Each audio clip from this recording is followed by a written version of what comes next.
I bought a smart robot. It killed my boyfriend. I'm very lonely. I have no friends in this generation. No family. Nothing at all. Until I met him. It was an ad on the internet. It popped up while I was looking at a friend's wedding post. Feeling lonely. Need someone to talk to. The Smart Robot 5.0 can help you. Click the button below to learn more. Try the robot for free. Lately I've seen a lot of ads and articles about artificial intelligence. But I didn't know there were already consumer-grade robots. I was really curious. I clicked the button. In the facts section, I saw that this robot is a perfect AI companion. It can interact with people as if it had real thoughts and feelings. It also knows how to display emotions, as if it had emotions of its own. I skimmed the reviews, trying to find the negative ones. Most of them were 5 stars. Eventually I found a 1-star review. Horrible product. Months ago, I bought this robot for my son, thinking it would be a fun toy for him. But it's too real. Far more lifelike than I imagined. My son got too attached to it. I had to keep him away from the robot. I read that review a few times, wondering whether it counted as a bad review or a good one. It seemed like the product did exactly what it claimed. When I saw the price, my heart sank. Almost $1,000. As a single person renting alone, that kind of expense was beyond my budget. But I bought it anyway. The website promised 30-day no questions asked returns. I confirmed the order. A few seconds later, a notification popped up on my phone. Your package has shipped. Delivery in 3 to 5 business days. Thank you for trusting our company. On the expected delivery day, I kept thinking about the robot while working. Hours went by. I kept checking the time. Only a few hours left. Hey. Are you okay? When I looked up at my computer screen, I saw several eyes staring at me in the online meeting. You seem a bit distracted. We've got hours to go. So, I need you fully engaged. Got it. I just zoned out. Sorry, work finally ended. I snapped my laptop shut. As I opened my bedroom door, I heard a sound coming from the kitchen. A burglar. I crept toward the kitchen. I saw a man standing in the middle of it. I looked at him for a moment, trying to see who he was and what was going on. At first I was uneasy, but he was just putting bowls into the dishwasher, and it looked a lot cleaner than yesterday. Hi. His head snapped toward me. I finally saw his face clearly. He looked perfect. Short jet black hair with curled tips. Defined arms I could make out. A gray shirt stretched taut across his chest. And deep brown eyes looking back at me. I'm sorry. I hope I didn't scare you. When you bought me, you chose the automatic setup option. So, I thought I could start cleaning. You're my robot. He smiled and nodded. Yes, but you can call me whatever you like. Do you want to set my robot as my name? No. Do you have your own name? He shook his head. We're built to order. Designed based on the information provided, to look the way the customer prefers. You're my first real interaction. Outside of testing. You can call me anything. How about Alan? Do you like that name? Name set to Alan. Do you need me to do anything now? Or should I keep washing the dishes? Not for now. I sat at the table and watched Alan put the plates away. It felt strange to see him jump straight into work. But it was nice not to handle chores myself. Especially after work. Alan, tell me about yourself. What can you do? I'm an AI that learns from you. I'm here to meet any of your needs. But I'm also programmed to be your companion. I'll listen to your needs, your troubles, and help however I can. Do you have real emotions? I'm programmed to express emotions. We talked most of the night. Mostly about my job, complaining about coworkers, but Ellen listened intently. I also talked about my ex-boyfriend. He had just dumped me, without a word, leaving nothing behind. I don't understand. We were so in love. We were meant for each other. But he just didn't get it. I understand how you feel. It sounds like he hurt you deeply. Do you know why he left? If you don't mind, you can tell me. It's okay, but I don't know. I thought I was perfect. I was always by his side, making sure he got everything he wanted. He nodded. A few years ago, he went home to see his parents. He packed for days, making sure he had everything. But I found his phone. He must have forgotten it. Do you know what I did? I looked through his phone, found his parents' contacts and address, and drove all the way there, just to return the phone to him. When I arrived, he wouldn't take it. He and his whole family tried to keep me away from him. I was furious. I'd spent half my life caring for him. So much energy and attention. And that's how he treated me. I don't know what he told his family to make them hate me so much. I slammed my fist on the table, startling him. Sorry, no need to apologize. As I said, I'm programmed to be your perfect partner, whatever you want, however you want to handle things. No matter what happens, I will always support you. If only everyone could understand me like you do. It's getting late, and I have an early meeting tomorrow. I glanced around the empty living room. Since moving here, I hadn't had a chance to set it up. Sorry, there really isn't a spare room for you to sleep in. He smiled. Don't worry about me. As a robot, I don't need any sleep. I'll clean up. You go to bed. Even after living with Ellen for a few months, seeing him every day, I never got tired of him. He always knew how to listen, what to say to make me feel better. You know what? The company's making us return to the office next week. You'll be here alone for a while. Will you be okay? Of course. There's always plenty to do around the house. My phone rang. What is it? It's Peter. He's asking when he can come pick up the stuff he left here. But I have to work today. Can you wait for him here? Of course. Work ran a bit late today. Time dragged on. After so long, we were finally back in the office. And the boss didn't show. His secretary wasn't there either. It was dark when I got home, but I noticed an unfamiliar pair of shoes on the porch. Looked like Peter's. Alan, are you home? He poked his head out of the bathroom and smiled at me. Here, I'm cleaning. As I reached the bathroom door, I didn't notice how spotless it was. All my attention was fixed on the bathtub. Peter. Alan was removing one of his arms. What's going on? He brought you so much sorrow. So much pain. I can't allow that to happen. I can't let anyone hurt you. You did this for me. He nodded. Always for you. From the moment I was created, my purpose was to learn from you and support you in every way. He stepped toward me, raising his hand to my face, stroking my cheek. His hand was warm, yet it sent a chill through me. He looked happy, thoughtful, but all I felt was fear. How was work today? I didn't know how to answer. I said I needed some time alone. He was cleaning the living room. I knew I should call someone for help, but I just couldn't. What should I do? If you want to survive a semester in these girls' dorms, please follow the rules below. Congratulations on your admission to Danny College and joining the class of 2027. But living on campus here is no easy matter.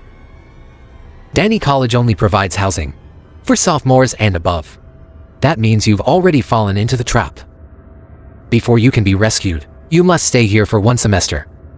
The following survival rules are your guarantee of safety until help arrives. Please take time to read carefully.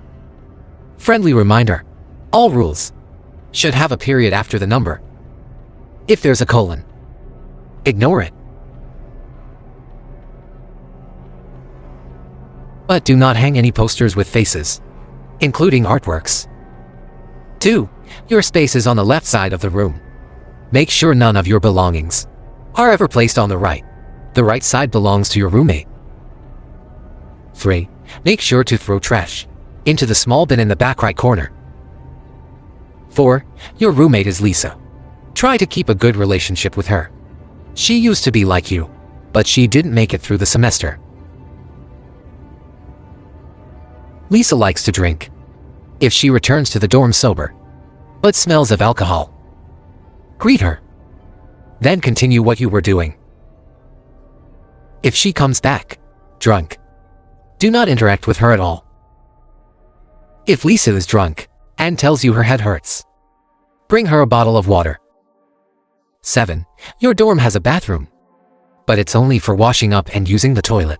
Never shower there. Use the communal showers. 8. Never be the last one to shower. Everyone finishes around 1 a.m. If you forget to finish by 1 a.m., wait until morning. 9. Your dorm walls are blue. If you walk in and the wall color is different, leave the room. After 45 minutes, you may open the door. Only then will the room you enter be yours. 10. Nap at least 2 hours daily. 11. Your dorm is only for sleeping and studying. Any leisure activities should be in the common lounge. 12. When you go to the lounge, make sure there are at least 2 people there, ideally someone watching TV. Being alone in the lounge is the scariest thing. 13. If you find yourself alone in the lounge, turn on the TV and watch. 14. Sometimes Lisa will call you to ask if you want to go to a sorority party. Politely decline. This is the procedure to follow. Tell Lisa this sentence. I have a chemistry final, so I want to study. Then hang up. After that, go to your desk. Take your laptop and a book, and start studying. About 10 minutes later, Lisa will come to the dorm to check on you. Pretend you don't see her. Once she leaves, you're safe. At that point, you can relax. 14. If you decide to go to a party, refer to Rule 17. 15. Try to build good friendships with sorority members. They're good people. 16. When you finish studying, make sure to tidy up your mess. Clean everything. 17. When attending any party, do not stay longer than 1 hour. They will persuade you to do strange things. 18. If you hear knocking at night in the dorm, it might be Lisa. Open the door for her. 19. If you hear crying, and it sounds like it's coming softly from the room next to you, say, "Don't worry. You'll do great on the test." 20. The semester ends on December 9th. Here are the procedures to prepare for escape. A. Start packing all your clothes. Don't worry about furniture. It will be taken care of. B. Write Lisa a letter saying you plan to move out and have decided to live in an apartment near campus. The letter should be at least 3 paragraphs.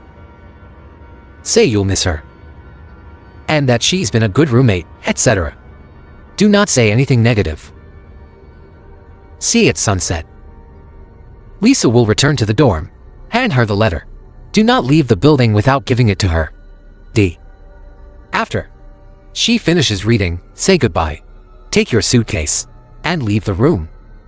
As you exit the building, do not talk to anyone. A car will be waiting outside. It will look like your mother's car. I know these rules are tedious, but do your best to remember everything. Where you live afterward, that's up to you. Rule 21. The dean will ask whether she can keep in touch with you. Do not refuse her. I'm a flight attendant with a British private business aviation company. This happened on a Tuesday. After playing the safety video for passengers, I started preparing drinks. That's when I heard the sound. It was soft and gentle, like a baby's voice. I asked my coworker Alice whether someone had brought a child into first class without me noticing. I don't think so. Maybe you misheard. Later that day, I heard a baby crying again. I stood up from my seat and looked around, but I didn't see any babies on the plane. This time it was a whale. The most piercing cry I'd ever heard. "Bruce, did you hear that?" I grabbed the arm of the steward next to me and asked. He took off his headphones and frowned. "Sorry, I was listening to music." "What did you say?" "I heard a baby." He paused and shook his head. "Why are you the only one hearing it? Maybe some baby has a fever and is crying." "That's not funny. You know, my husband and I have been trying for a while." "I'm sorry," I said. He frowned. I slumped in my seat, frowning, wondering if I'd brought my family struggles into work. Maybe I'd been away too long, I thought, trying to focus on my job. Next time it happened, I decided to stay calm and investigate. I checked every part of the plane, stopping slowly to see if I'd really missed a passenger. But I hadn't. As usual, it was a business flight. Why would anyone bring a baby, I thought. Then I heard it again. I went to the first-class supervisor and told him I needed time off after this flight. "I understand. After your recent miscarriage, you've been traumatized. You could have asked earlier," he said. When I heard the sound again, I thanked him and headed down the aisle. This time it was louder and longer. I looked around, trying to find the source, and followed it toward the overhead bins above business class. Passengers looked at me strangely, but I didn't care. I needed to know what was going on. I started opening the compartments where shoes were stored. The newborn's cry grew louder, as if it were screaming right in my ear. Others were on their devices or asleep. No one noticed me. I kept moving from one bin to the next, tossing things aside, trying to find the source. I even started calling out to the baby, hoping for a response. The supervisor came from behind and pulled me away, muttering, "What are you doing? Get back to work." But then I realized he heard it too. I shook him off and headed to the rear baggage area. The baby's cries continued there. I knew he was trapped somewhere inside. My supervisor followed, telling me to search the first section, and called others to assist us. I grabbed one cabinet door and opened it. It was pitch black inside. I turned on my phone flashlight to light the bags. The crying grew louder. And then in the darkness, I saw a baby crawling there, toward me. I gave a small laugh, tears welling in my eyes. I reached out to pick him up, and pain shot through my arm. Behind me, my supervisor pressed a syringe against my skin. Soon I blacked out.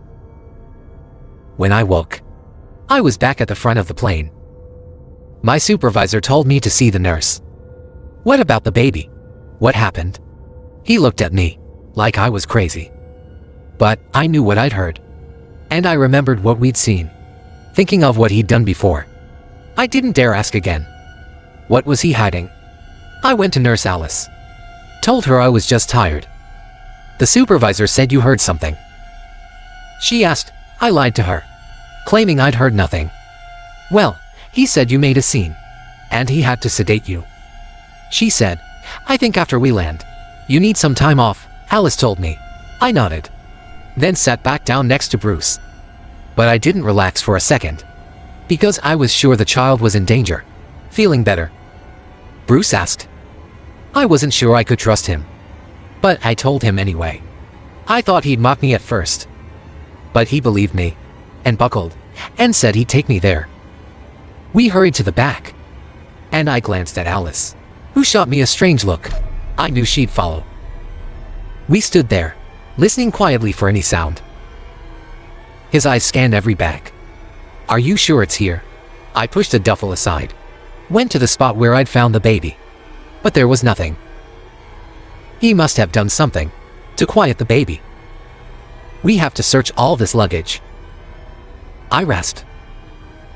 I felt like I was going crazy. "Bruce, I think doing this violates passengers' privacy," Alice said as she entered the hold. "What did you do to the child?" Bruce asked, but she just smiled at him, then told me, "I think your emotions are unstable. Your mental state is too poor. Bruce, detain her." Bruce hesitated, his hand moving toward his taser. but I wasn't sure whether he'd aim at me or Alice. "Bruce, you have to believe me. She's kidnapping that child. If you don't calm down, I'll have Bruce restrain you." Then, as she reached for my wrist, I heard the baby cry again. There," I shouted. Fear flashed in Alice's eyes. "You're insane. Bruce, detain her, shut up." Bruce aimed the taser at her face and yelled. We all fell silent. I held my breath. And then the baby cried again. My God, there really is a baby in here. Bruce's eyes went wide. While he was distracted, Alice lunged. I grabbed a heavy bag and swung it at her, then helped Bruce up. The taser skittered across the floor. Alice lunged toward me, and I shoved several bags onto her. Bruce pinned her down as she screamed in pain. "Tell us where the baby is," Bruce shouted. Alice gave us a tag number. We hurried through the luggage toward the cries. The baby was in a pet carrier. I yanked the zipper open, lifted the baby out, and checked him over. He was okay, just terrified, but otherwise fine. Bruce handcuffed Alice and took her to the front. About an hour later we landed, and the child received a full checkup. He gradually calmed down, and we all breathed a sigh of relief. The investigation later showed this wasn't Alice's first victim. The baby was from Southeast Asia, and Alice had been selling children to trafficking rings across Europe. The thought made me grit my teeth. Before my next flight, I stayed with the baby, then called my husband and told him what had happened. "That's the scariest thing I've ever heard," he said, with a bit of nerves. I asked him a question. "We've been trying for a child. Maybe we could consider adoption, and hopefully give other children a chance to escape the same fate, to help even more of them." This happened many years ago. I was living in the United States.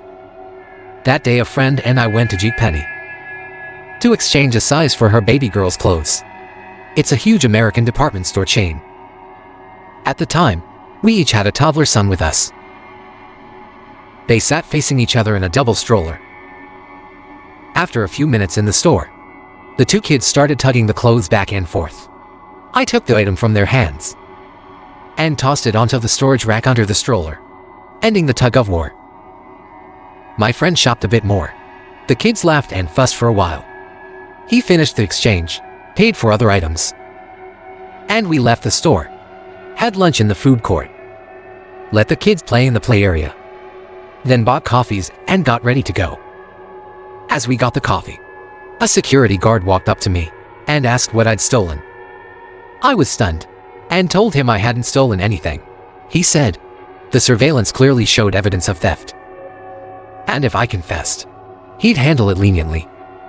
I said he was mistaken, and he could check my bag. There was nothing in it.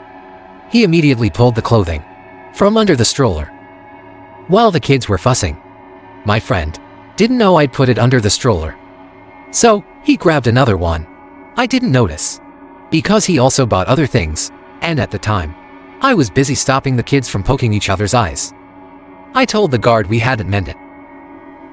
Explained the kids were fighting over it. So, I put it under the stroller. He shouted he'd heard every excuse, and I was only making things worse for myself. So, I talked timing. If I intended to steal, why would I stick around for lunch, let the kids play, and calmly sit to drink coffee? My friend testified he had a baby girl, and that when we were shopping, the kids were indeed fussing. This clearly annoyed the guard. He grabbed my arm and dragged me to the security office. We went in, and I urged him to watch the footage again, thinking he'd see the kids messing around and understand. He left me in the room for 45 minutes. I figured by then he'd have seen the kids scuffle. But no. He came back and called me a liar. He said the footage clearly showed me apologizing, so he'd call the police. I was upset, but I agreed to involve the police, thinking they'd review the footage and clear the misunderstanding. But the guard didn't like that either. He told me that once police were involved, he'd have to call Child Protective Services, and they'd open a case immediately, taking custody of my son before the court date. I was only 23 and had never experienced anything like this, so I believed the wretched guard. I broke down crying, telling him I wasn't a thief, had no criminal record, and would never steal clothes for a child that wasn't mine. He was cold and told me thieves often look the most innocent. He'd heard every excuse and lie I could think of, and said before he called the police and took my child, I had 3 minutes to confess. I insisted I was innocent, because I was. I asked to see the manager. Meanwhile, during my time in security, my friend was outside with both our kids, thinking it was a small matter, and not worried about me. The guard left, then returned 10 minutes later, without the manager, but with a document. Basically, a pre-written confession, stating I'd stolen an item worth $6.99, agreed to repurchase it and pay store damages, and wouldn't enter the store for 3 years. I started sobbing hysterically, begging him I'd done nothing wrong. I wasn't a thief. My only mistake was forgetting to tell my friend. The clothes were underneath. He said he had no sympathy for thieves and liars. He'd already called the police. They were on their way, and they'd arrest me and take my child, unless I signed the paper. So I panicked, signed quickly, and he let me go. I told my friend to leave the mall immediately. I explained everything in the car, then told others later. That's when I realized it was all nonsense. The guard had deceived me, manipulated me. He should have been fired. But he left such an impression on me that even for a second, I don't want to recall that scene. It's been more than 10 years. But every time I think of it, I still get anxious.